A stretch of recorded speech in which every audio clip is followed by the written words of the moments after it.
Imagine a city with over 1 million people. A city without electricity, without cars, without modern technology, yet the most powerful city on earth. This is Rome, around 100 AD, the capital of the greatest empire in human history. A city where all roads truly lead. Today, we will see Rome at the height of its power. Rome in 100 AD is the largest city of the ancient world. It stretches miles, divided by the Tiber River.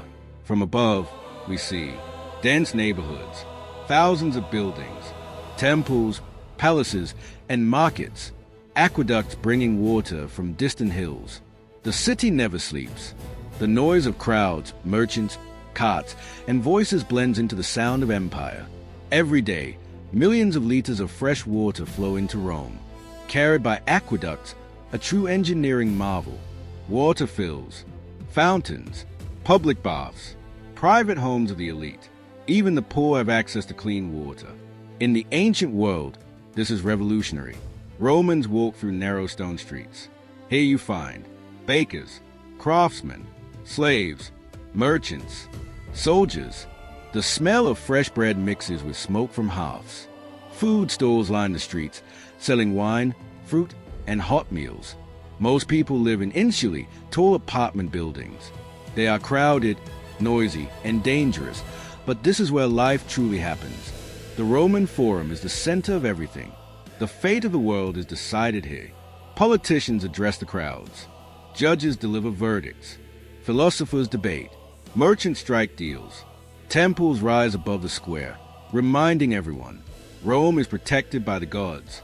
The Colosseum already stands, new, massive, and intimidating.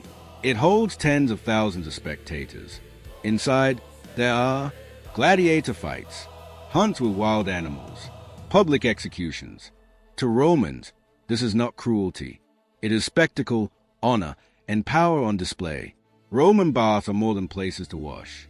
They are social centers. People come here to relax, exercise, talk politics.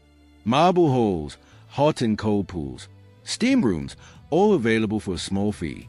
The Roman army is a reason for the city's greatness. Legions stand from Britain to the Middle East.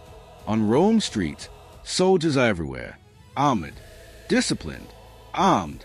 They are a constant reminder. Rome rules the world. Rome is a city of extremes.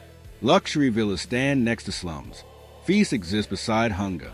The empire shines with gold, but it rests on the labor of millions. In 100 AD, Rome feels eternal. No one believes it could ever fall. But history tells a different story. Today, we have seen Rome at the peak of history, a city the world would never see again.